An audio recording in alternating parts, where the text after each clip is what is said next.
Coming up, Space Coast tourism officials plan to lure visitors with sports and recreation projects aimed at locals, too.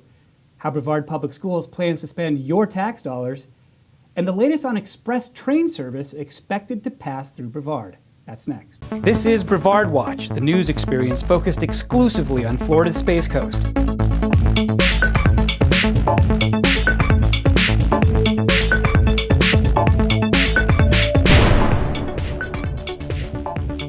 I'm Matt Reed. My thanks to Community Credit Union for sponsoring today's program. Our guest today on Brevard Watch, Misty Belford, is chair of the Brevard County School Board. She represents District 1, which includes Titusville, Port St. John, and Mims. In her private life, she has worked as an adjunct professor at Rollins College and has run a swimming instruction company in North Brevard.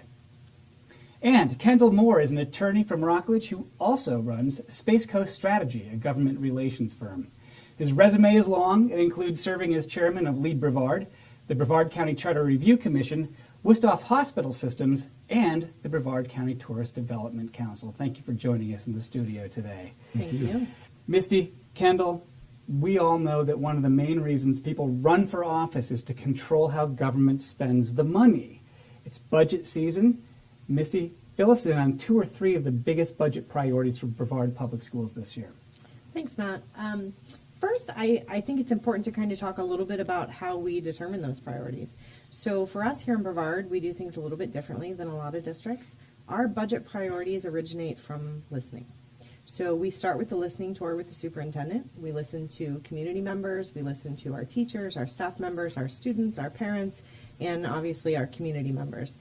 We did that with the listening tour in a formal setting, if you will. We also spend lots of time out at various community events talking with folks to get their input. And we do school visits where we sit down in the teacher's lounge and listen to teachers and staff members tell us basically what are we doing well and what do we need to do better. So once we do all of that listening, then we start to look at, okay, what are we not doing well and how can we address that? That's where our budget priorities originate. It's an interesting process because, as you can imagine, there's usually not a ton of agreement. There are always people that want us to spend dollars in this place or in that place, and so we have to figure out how we can do that, try to meet everyone's needs, hit the things that are most important, and most importantly, have big impact for our dollars. My name is Anthony Colucci. I'm the Vice President of the Brevard Federation of Teachers. Recently, Dr. Blackburn was quoted as saying, "We want to give our teachers as much as possible. A lot of things are important, but I can't think of one initiative or one priority that will reach its desired result if our employees are not feeling the love from their school board and senior leadership. We want to give our teachers as much as possible." Dr. Blackburn and board, let me make it very clear, my friends and I are not feeling the love. It seems like the big thing is how much new money do you have each year and where should it go? Right. So this year, we actually did not get new money from the state when you look at the net allocations. We did get approximately $7 million in new allocation from the state, but at the same time, we got about $8 million in mandates. So we actually ended up about $190,000 down from what we had last year for expenditures from our state allocation by itself. Fortunately, Dr. Blackburn and the staff worked hard to scrub department budgets. They looked at the difference between salaries of people who are retiring and new people coming into the district. They looked at programs that we could cut at the district and also at positions that we could cut at the district. And we're able to come up with about $4.8 million in recurring dollars that we hadn't had previously. So that was kind of a saving grace for us this year. Among our budget priorities, obviously, as we've stated, teacher salaries have to be at the top. We realize that our teachers are not paid what they are worth, and we made that commitment to them that we would prioritize that. We also have prioritized in areas of social emotional support, increasing safety at schools, reopening South Lake Elementary in Titusville as a choice school, and basically looking at what we can do to make teachers' jobs easier. One of the things, I'd love both of your takes on this, that I have heard ever since I started working in Brevard County is that if we don't have enough money to do something, be it build a new school or pay teachers more or start a new program of some type, is you need to hit your legislators harder, shame them, into spending more on public schools. Is that the right way to go? I hear it a lot. Kendall, you're a political expert. Does it work?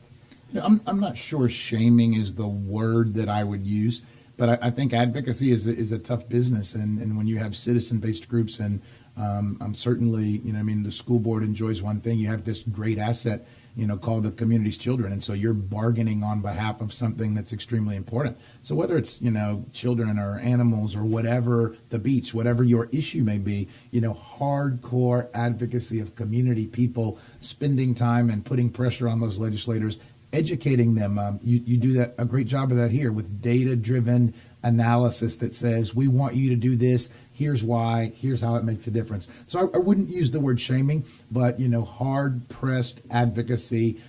You always have a competing interest on the other side. And so that someone's pushing in the other direction that may not want to see that as a spending priority. And so pushing hard, data-driven, well thought out, well put together, I think that forces the legislator to listen. Sure, somebody doesn't want their sales taxes to increase. Somebody doesn't want their property taxes potentially to go up.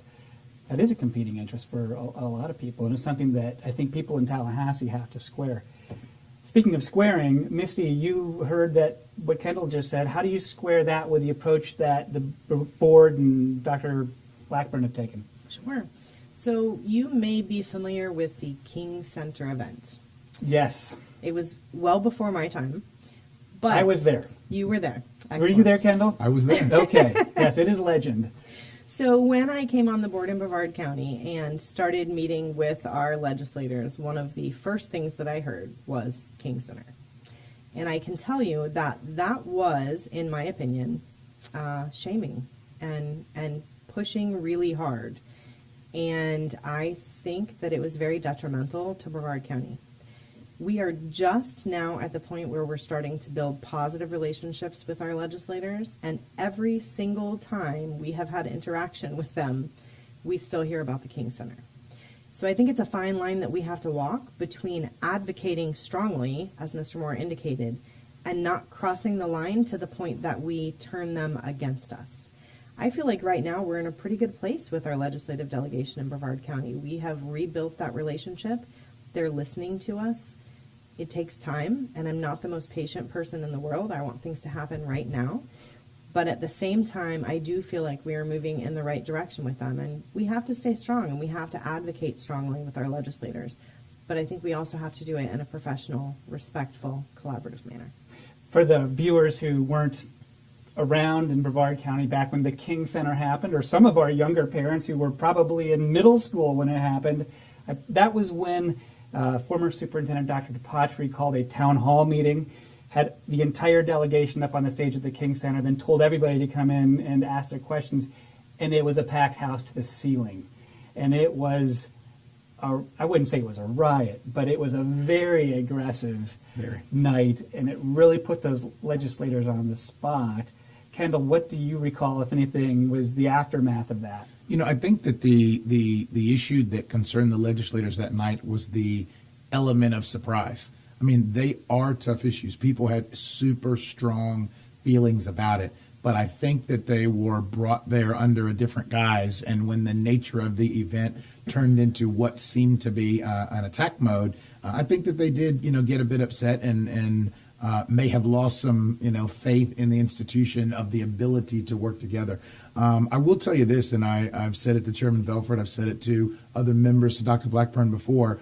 The one thing that I think the school board has as its benefit is its continued performance. Okay, it's one thing when you're advocating for something and maybe you're not delivering at that top level, but as long as Brevard maintains itself as a top district, you create a scenario where people should be listening because you've come up with the way to do it well, and you've then continued to seek to do it better. And I think those are key advocacy points, and continuing to make those will work out well for you with that legislative group. Misty, one of the biggest budget developments proposed for North Brevard, your area, is the reopening of South Lake Elementary School. Mm-hmm. Why is that important?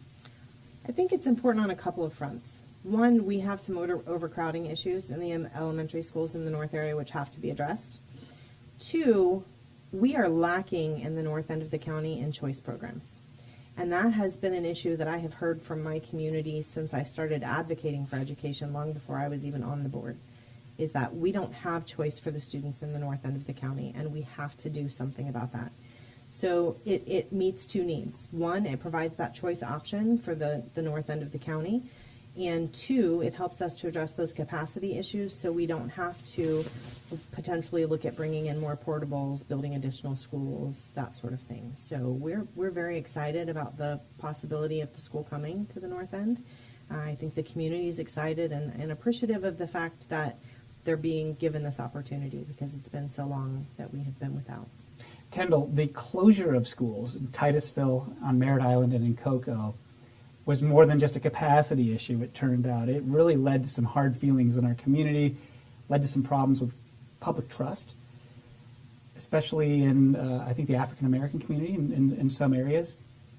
Will opening South Lake mend some of those relationships? What's your take? Well, I think I look at it in two ways. I mean, I remember that a night when Dr. Blackburn presented, I think it was December 15th, happened to be my wife's birthday, his long-term strategy. And one of the things Chairman Belford referenced was this concept of equity. And the return of South Lake is really a manifestation of having that discussion. If you recollect that night, there was a young man who was going to the 7th grade, and he says, hey, look, I've got a friend who lives in this part of the county, and they've got the opportunity to attend this particular type of program. It may have been gifted or something of that nature. And he says, it doesn't exist on my end of town. Will I be able to do that? And I thought it was probably the most compelling statement of the night. And that night, there started to be some discussions about equity. And so seeing the reopening of South Lake, and particularly the type of programming that's been discussed, I think is going to be a step in the right direction. I would agree with you that there were some challenges of the past. One of the things I think you have to be with the community is clear, concise, and honest. And at that time, there were some challenges where maybe people didn't feel that the board members had given them very clear explanations, because there were multiple schools that were on the list where there was not closure, and at least it appeared to some elements of the community that there may have been disproportionate closures that more impacted African American communities. And so I believe that it's a challenge for anyone. Anytime you're opening schools, closing schools, currently you're talking about redistricting, any of those things, if you can give some very fact-specific reasons, people still love their schools and love their neighborhood schools, but I think it helps them to understand why you're doing it, and it makes sense, and it's really on a database type reason.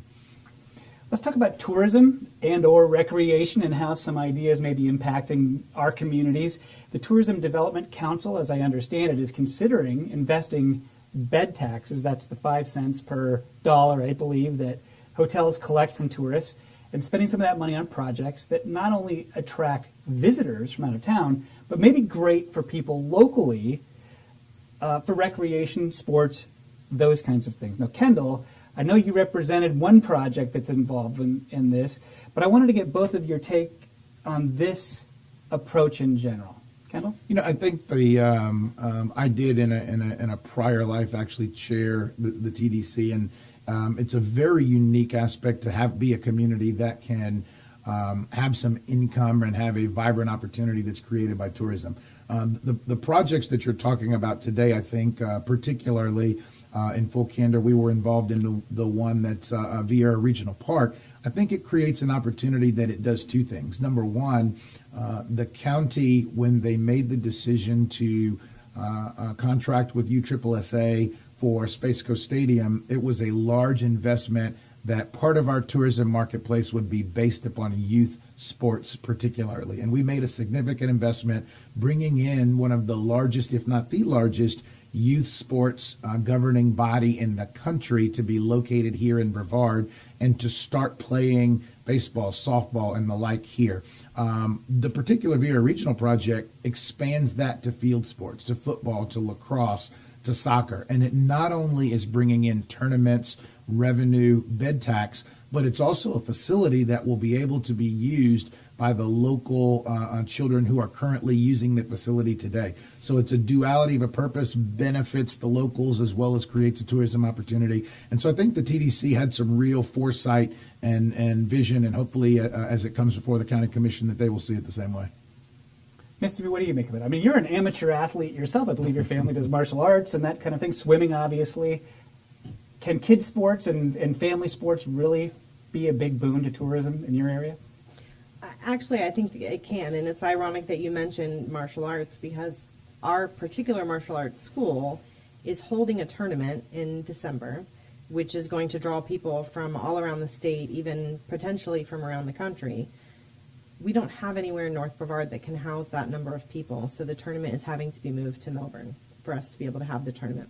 Which, as you know, if you've done special events, if you try to pull sponsors from your local community to support your school because of the relationships that you have, and yet your actual event is an hour away, that presents challenges. So, from the aspect of tourism, and I think that's very important, and I think it's going to be very beneficial. I also think that it's great that we're focusing on youth sports and keeping kids active and involved and outdoor. We talk all the time about the struggles that our kids are facing these days, and I think it addresses that issue. And then lastly, I think it's a win because obviously we have our sales tax initiative here in Brevard County, and the more people that come in and spend while they're here, the more money we get for our schools. So to me, it seems like a win-win-win.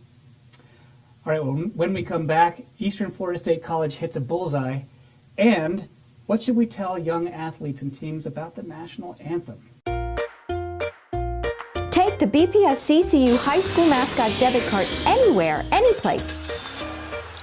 Show your school spirit every time you use your card.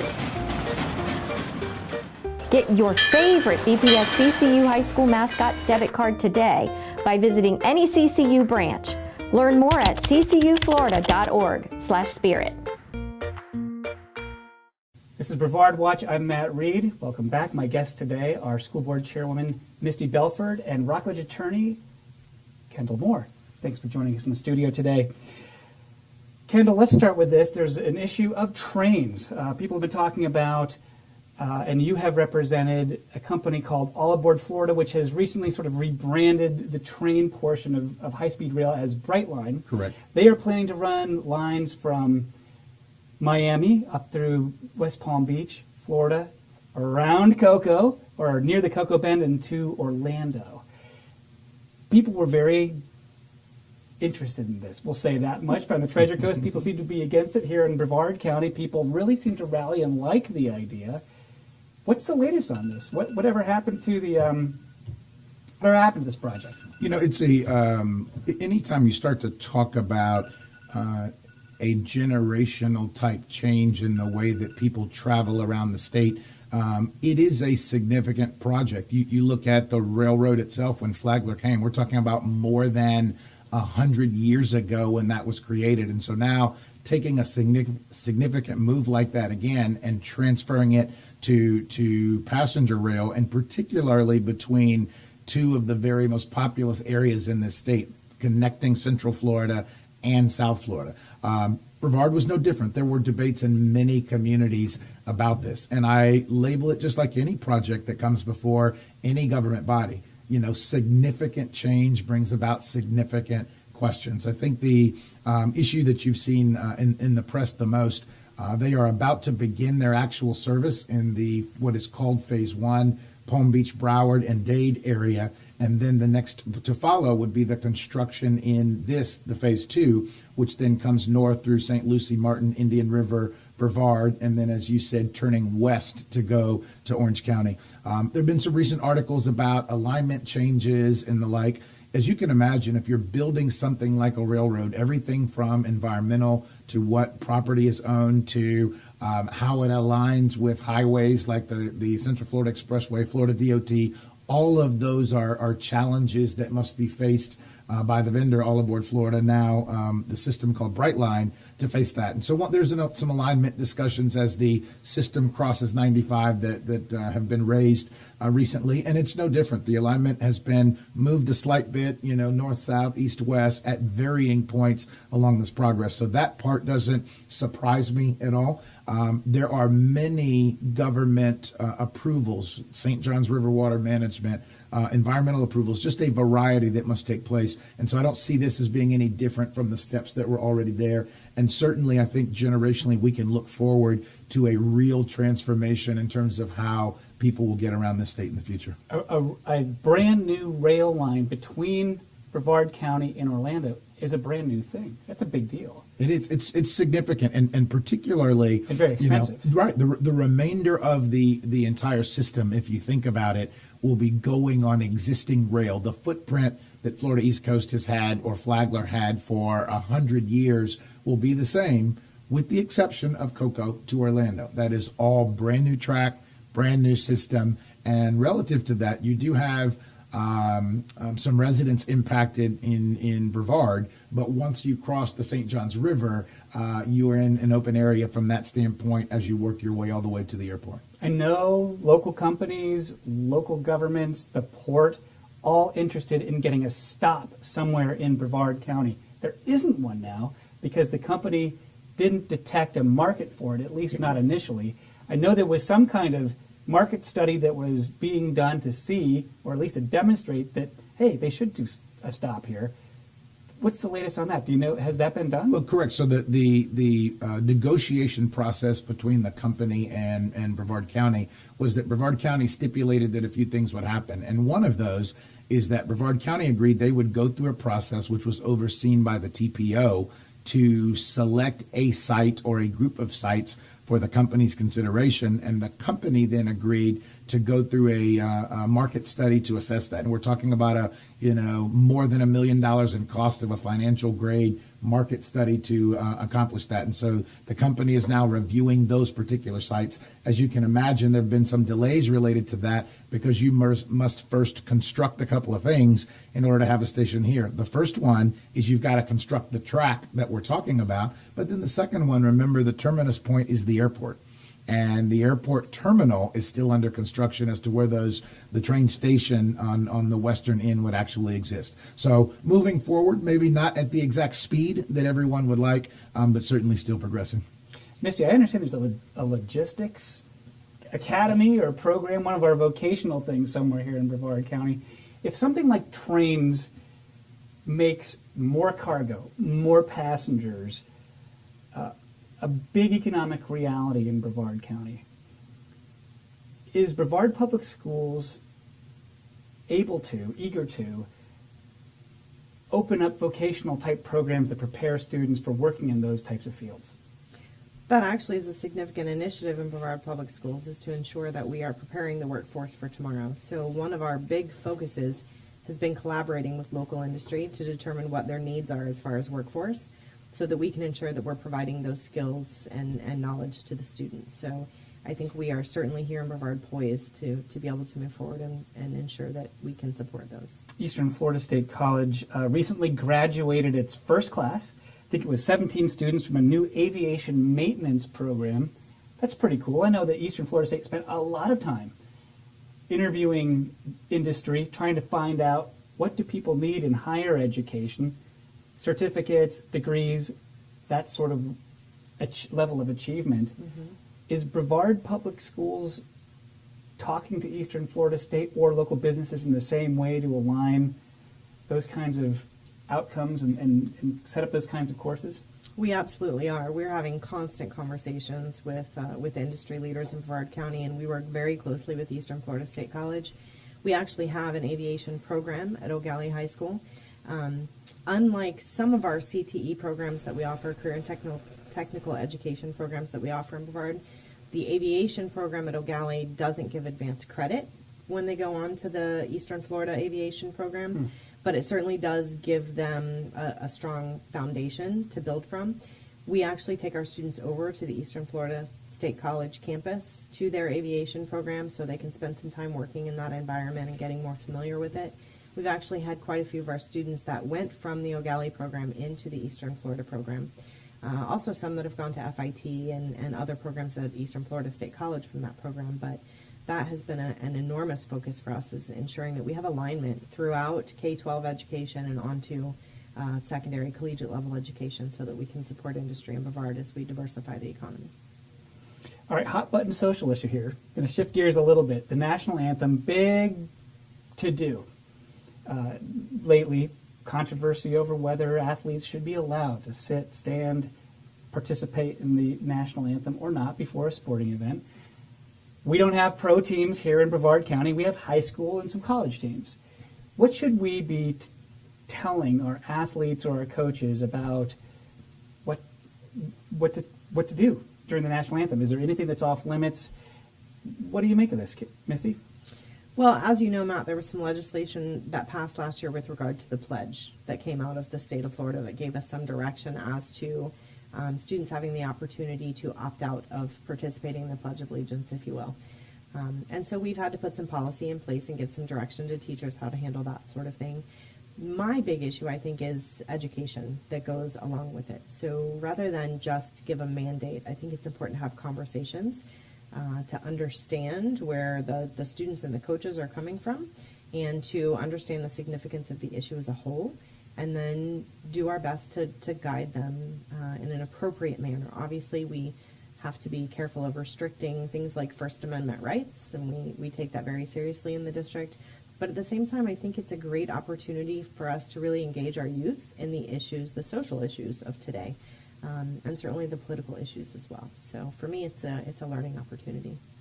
Kendall, holy cow, this is a red county. I mean, with a military base and some very conservative people, very patriotic people. What should we be telling student athletes, if anything? You were a student athlete here. I was. About how to comport themselves during the pledge or national anthem, not the Pledge of Allegiance, the national anthem. You know, I think it's even more global than just the game, and I think Chairman Belford hit them both. One is dialogue and conversation. That applies to you whether you are 7, 17, or 77. Doesn't really matter. And then the second part is it's a learning environment and learning situation.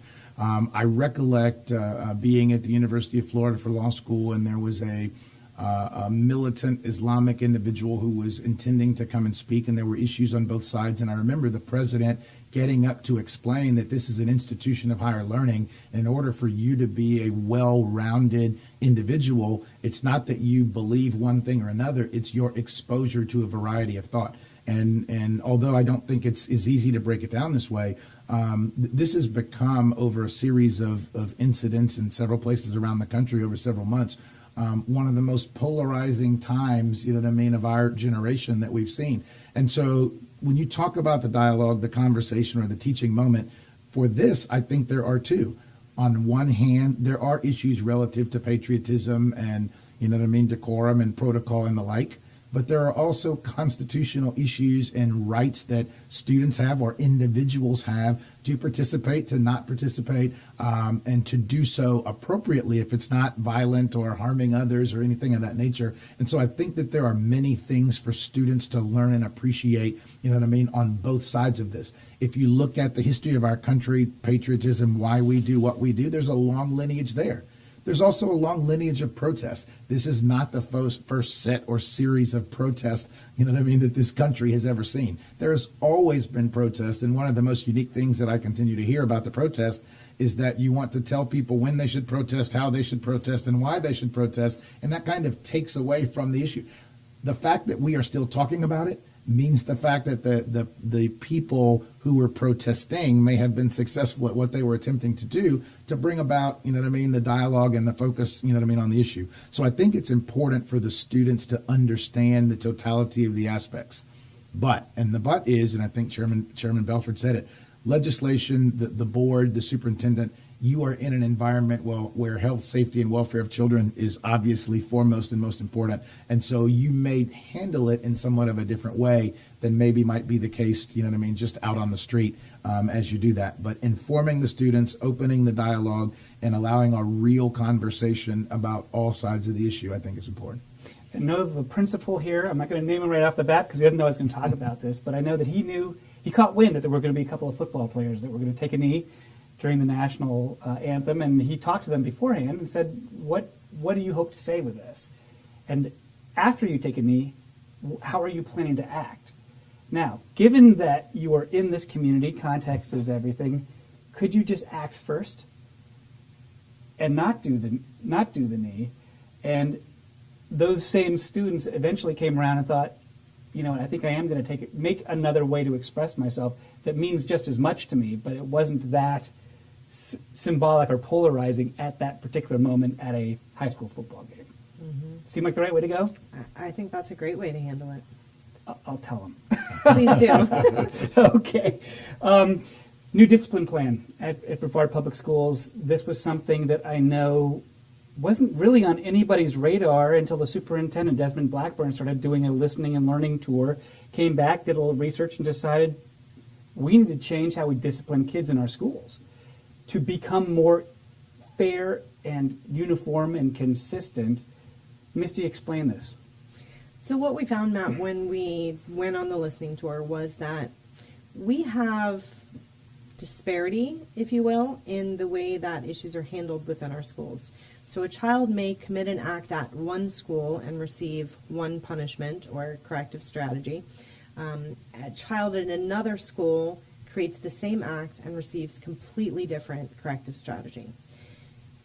It was creating some concern in our community. Obviously, we need to have some consistency, and I think really being able to justify the choices that we have available for those corrective strategies to ensure that what we're doing is effective, because the last thing that we want is just unbridled discipline issues within our schools. So it was kind of twofold. One, to address that equity in response to discipline concerns, and then also to ensure that we have a plan in place so that we can hopefully minimize discipline issues within the schools so that our staff feels empowered and certainly takes some burden off of their plate so that they can focus on teaching. So as I understand it, there are these little matrices that principals and others get. So if you are a 6th grader or a 7th grader who gets in trouble for horseplay or a dress code violation, here's a range of options for the principal to take, and it's the same at every school. It isn't meant to be softer on discipline, but just more uniform and consistent. Kendall, the desire for this came out of some groups. Well, there was a desire all around for this, but I know that the NAACP and some other groups had a keen interest in it. Explain. Was that the case, or what do you know about that? Well, I think as we talked a little bit earlier about program equity, when the word equity was originally used and the superintendent raised that issue, this issue fell into that same category of equity. You know what I mean? Equal treatment across the board, not just race, geography. If I'm a student in Palm Bay versus a student in Titusville, if I'm a student mainland, Barrier Island, Beachside, there should be a level of consistency relative to discipline. And as a former student in this district, as a current parent in this district, and particularly as a community member, what impressed me the most was the superintendent's and the board's level of introspection, willingness to say something here's not right, and let's look at it and address it. Okay, sometimes we pass those things by and we're not willing to take that level of self-introspection. But when they talked about the topic of equity, they've taken some significant steps in this category and others. And so I think from a community perspective, it's been a very positive step in the right direction. All right, when we come back, SpaceX founder Elon Musk makes a bold pronouncement about his rocket's ability to take people to the moon and Mars. How could that possibly affect those of us here on the Space Coast? Take the BPS CCU High School Mascot debit card anywhere, anyplace. Show your school spirit every time you use your card. Get your favorite BPS CCU High School Mascot debit card today by visiting any CCU branch. Learn more at ccuflorida.org/spirit. Misty Belford, thank you so much for joining us for this quick conversation here. The school board made a hard decision this year about school security, and it was to accelerate some of the spending of sales surtax dollars to improve fencing, access controls, and other security at our schools. Why was that important to do? Well, the bottom line, Matt, is it's difficult for me to say that your child can wait 2 or 3 years to have a safer campus. Because if something happens 6 months from now at a school and we have other schools that are more safe, it's going to be a nightmare for everyone involved. Not only obviously the political aspect of it, but the emotional aspect of it, to know that we could have potentially had a safer campus at that school. You know, there's been a lot of discussion about the security plans at the schools and putting in the fencing. And I have to tell you, I am daily at schools, and I would say it is more rare than not for me not to see a child running at a school. More and more we have behavioral issues at the schools where children are potentially at risk if we can't ensure that they're contained. And I think that aspect of the security fencing has been overlooked. We focus heavily on keeping people out in single point of entry, which is really important, and I support wholeheartedly. But I think we also have to consider the aspect of ensuring that our students are safe within the envelope of the school, and that they're not getting out into traffic or getting injured, and that we know who's on our campus. So from my perspective as a parent and as a school board member, the sooner that we can get those safety mechanisms in place, the better off we are. People typically picture the mass shooter, but there are so many other security situations, the domestic violence situation involving a teacher and a spouse or something that gets out of control and finds its way to campus. As you said, the students who, what's the word I'm looking for, elope from campuses, or, you know, some of our schools have had, you know, junkies that show up in the bathrooms who decide to take a nap in there, and that's a security problem as well, and people don't want to have that with their kids either. I want to bounce something off of you. It's been a long, long time since I've heard anybody at Brevard Public Schools use this slogan, First in Florida. I think it was something that Dr. DePatry, a former superintendent, was big on, this striving to be the best school district in Florida. Is that still a thing? I think certainly there is a spirit of us wanting to be the best that we can possibly be. You know, it's interesting when we say we're number one or we're number 3 or we're number 8. I think we have to be careful to look at the measures, because while I think the first in Florida mantra was more focused on our test scores and ranking high on student academic achievement, I think there's a lot more to being the best district in Florida. Certainly we want our students to do well academically. We want them to have lots of opportunities once they finish their K-12 education, whether it be to go on to a great stable job or to go on to college. But I think we also want to ensure that we have teachers that love their job and love coming to work every day, that we have parents who are engaged in our schools and supporting, that we have a community that is proud of their schools, that, you know, schools are a big part of the economic driver for the community. And so we have people who want to come to Brevard because of the schools. So yes, do we want to be first in Florida? Absolutely. But I think the question is, what is the measure? And how do we really know when we are first in Florida? I think first and foremost, we have to look at, although it's kind of cliched, but continuous improvement. We have to look at measuring where we are today, what we're doing well, what we can do better, and how we get to that better place so that we're hitting all of those measures and not just an academic measure. One of the budget priorities for Brevard Public Schools this year appears to be reopening South Lake Elementary School in Titusville, which it just closed, I believe, 5 years ago. Correct. Because it was under capacity. Why is that a good idea today? Well, if I could correct you, it wasn't actually under capacity when South Lake was closed. It actually was at capacity. Oh. But South Lake was closed because there was capacity available in other schools. Oh, and so they could move those students, and I see. Okay. Correct, because it was one of the smaller schools, and so they moved those students around. But what we have seen since then is significant growth in the area, in the number of students. We have Oak Park Elementary, which is well over 100% capacity. We continue to bring in portables to address that. And as you're aware, we have significant growth taking place throughout the county, but also specifically in the north area of the county, where we're seeing a rejuvenation of the economy there. So we definitely need to make sure that we have capacity going forward for our students. More importantly to some is the fact that we have no choice programs in North Brevard, and I think that was a little known fact for a long time. My son actually is in the Gifted and Accelerated program at one of our schools, and I have to drive him 40 minutes to get him to the closest Gifted and Accelerated program that's available. So the north end of the county just has not had options when it comes to choice programs. And it's really important, I think, especially as we rebuild that relationship, with the community in the north end of the county that we provide those opportunities for students.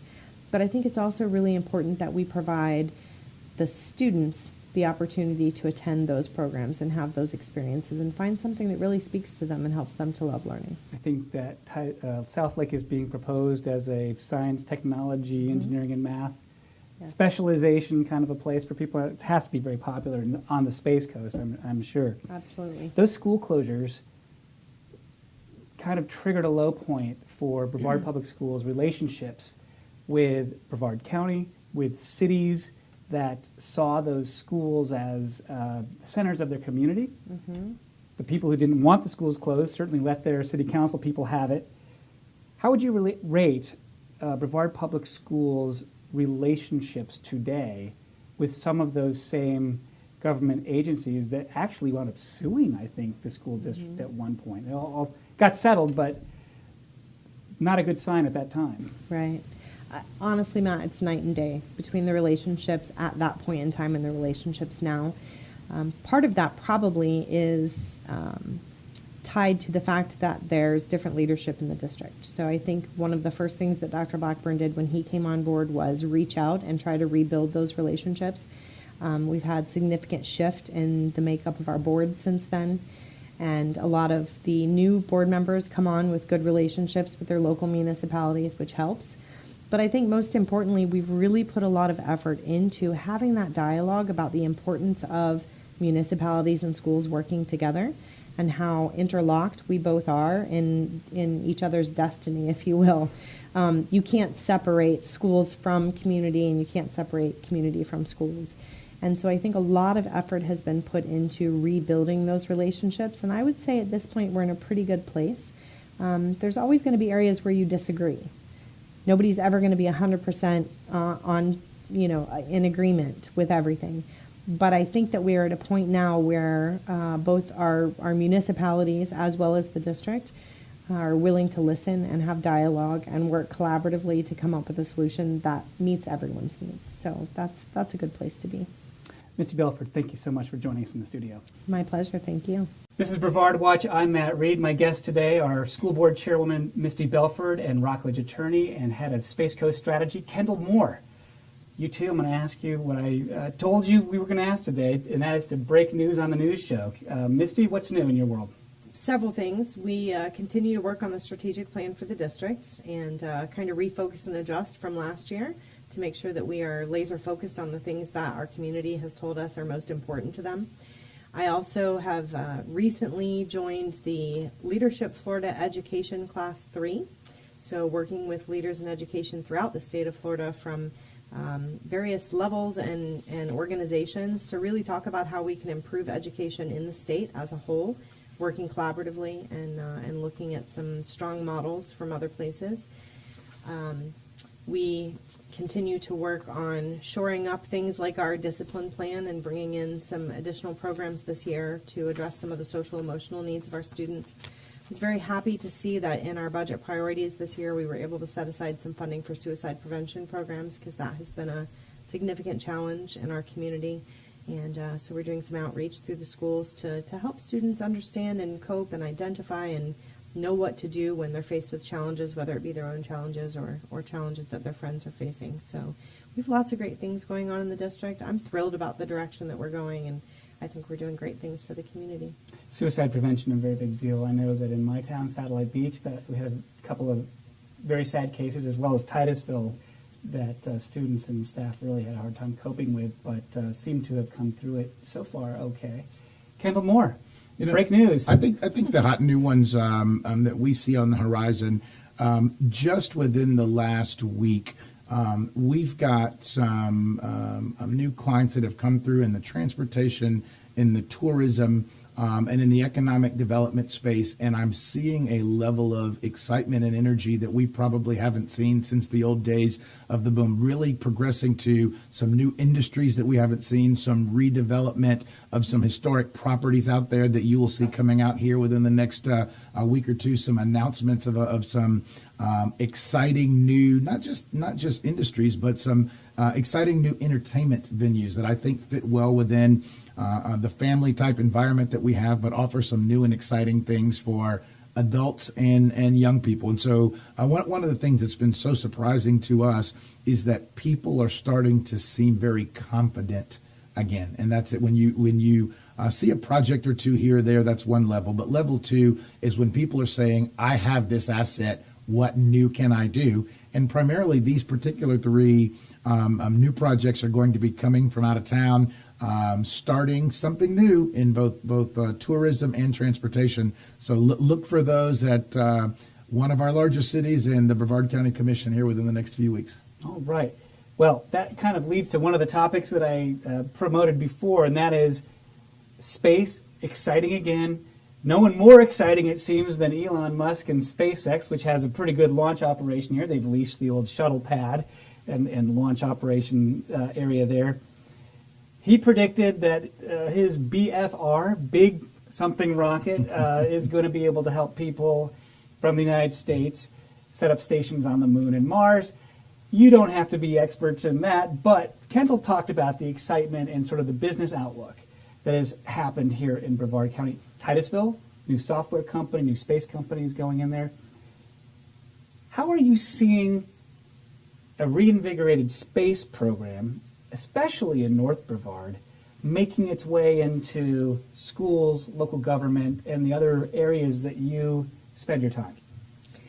Well, as you mentioned, especially on the north end of the county, I think our community up there was so focused on the space program. And so when we lost the shuttle program, there was a huge impact.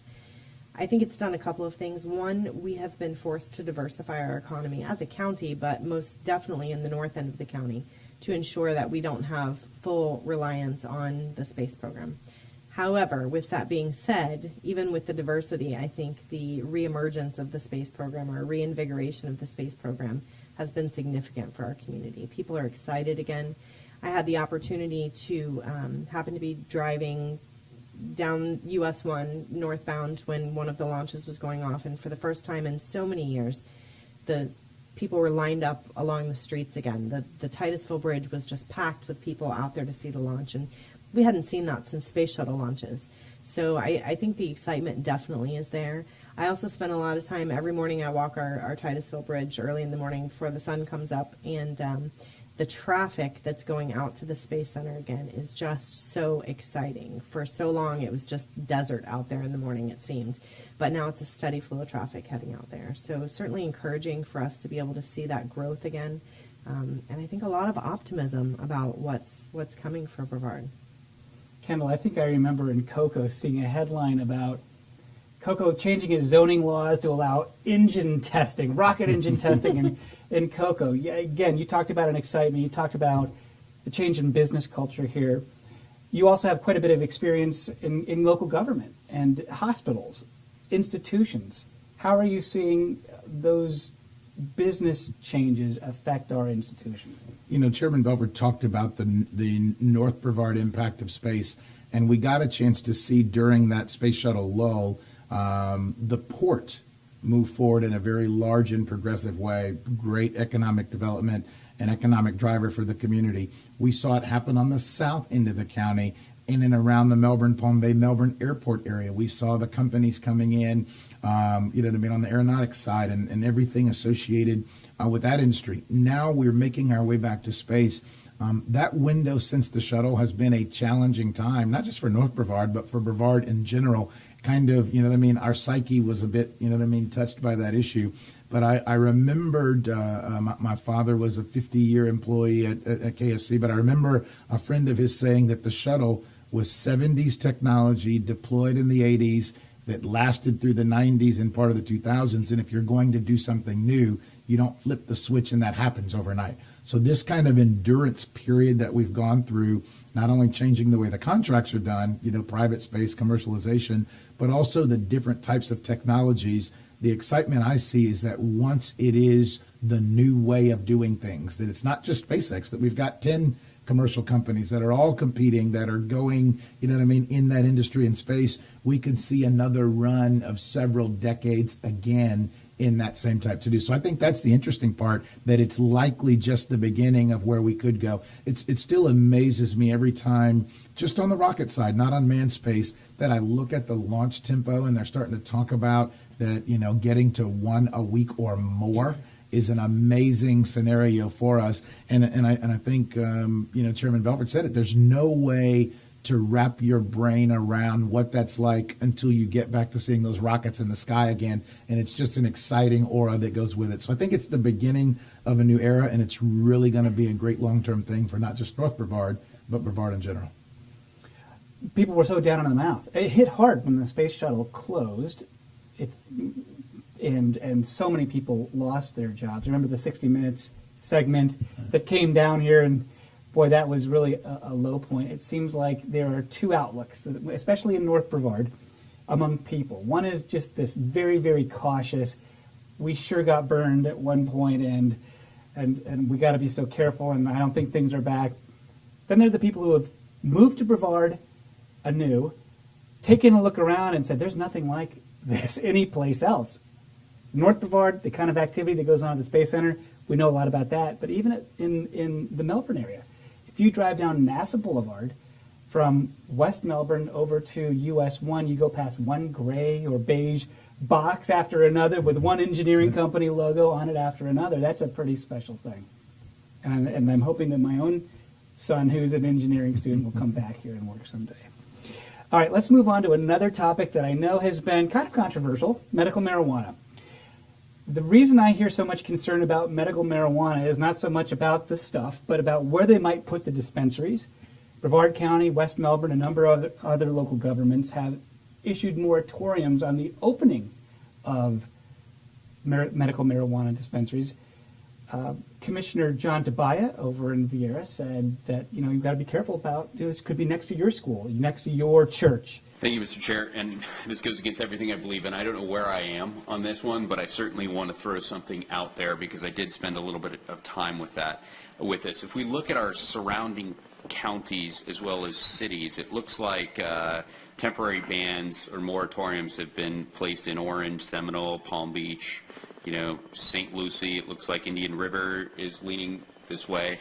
Here's the outcome that I see to this, and I don't want this to jaundice anyone's opinion, but if the surrounding counties and municipalities start limiting MMTCs, then my guess would be the market would then drive that into Brevard County. And our last ordinance that we were looking at potentially, and I think we were arguing over the ratio 1 to 40,000 or 1 to 60,000. There is no ratio here. So in other words, if we are the only place where medical marijuana treatment centers can be in the area, my guess would be we would have a proliferation of them, because we would have no mechanism in order to limit that one way or another.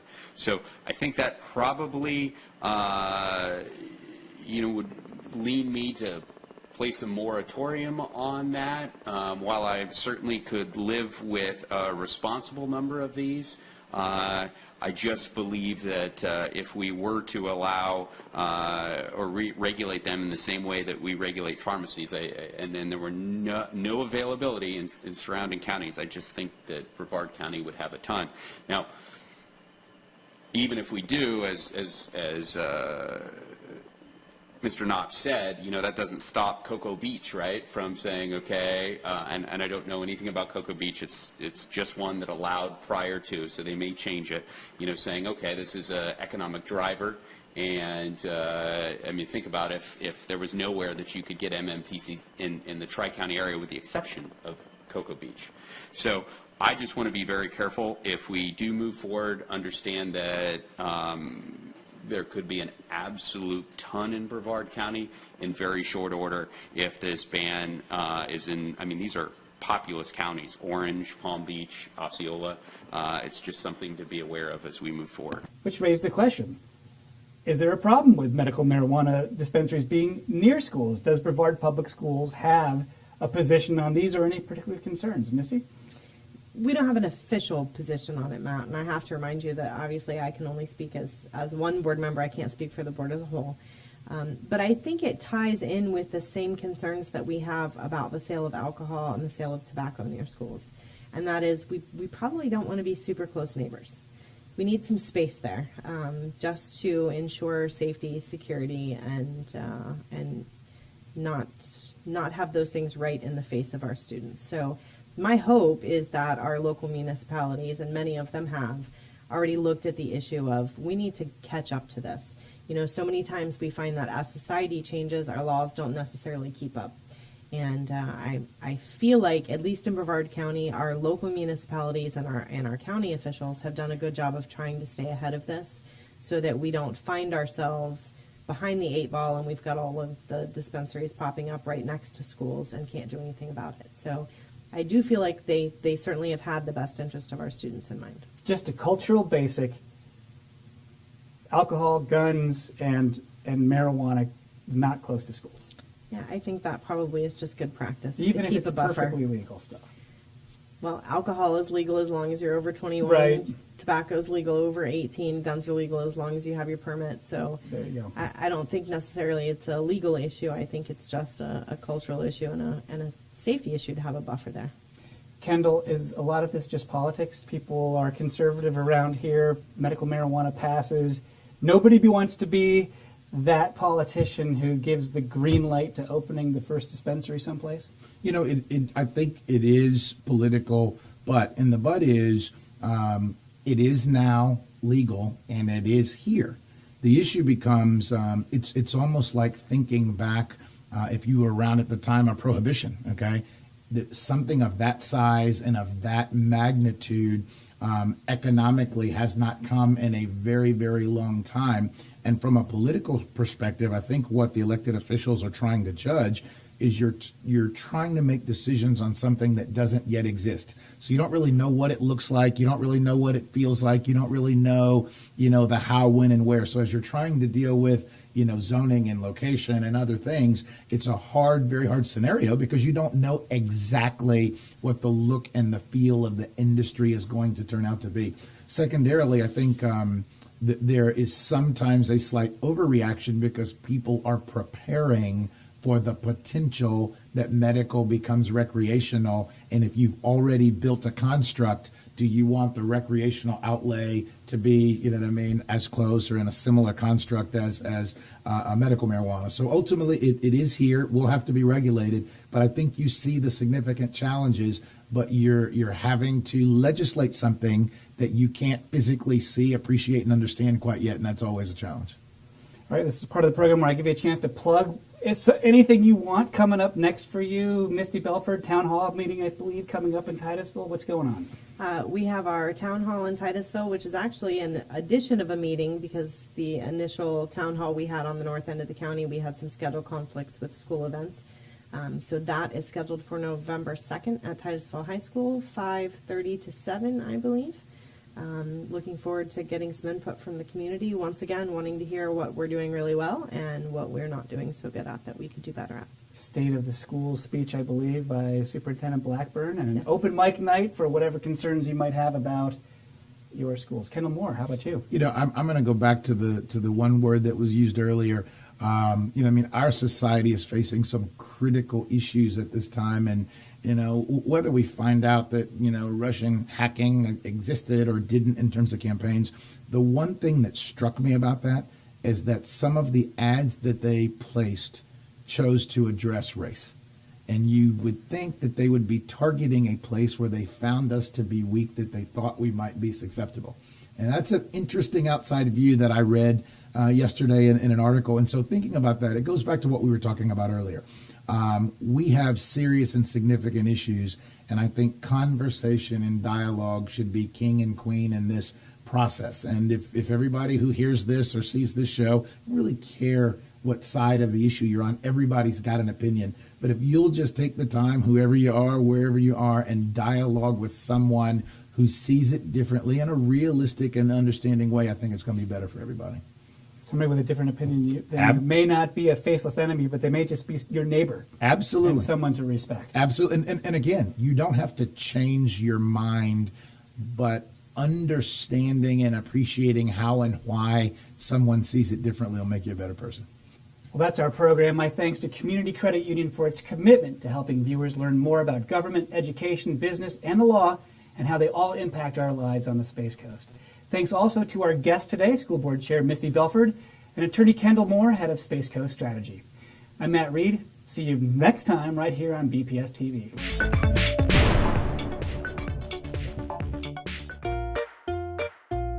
Take the BPS CCU High School Mascot debit card anywhere, anyplace.